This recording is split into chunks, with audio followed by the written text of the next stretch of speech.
সিংহ আর ইঁদুরের গল্প।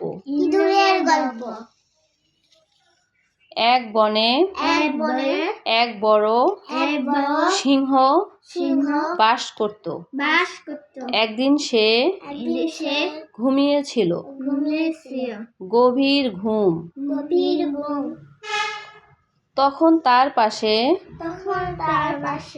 একটি ছোট ইঁদুর খেলা করছিল।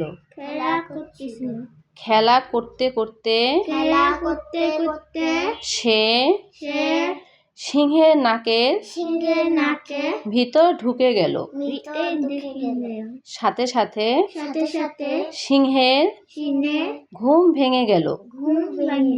সে খুব রেগে গেল।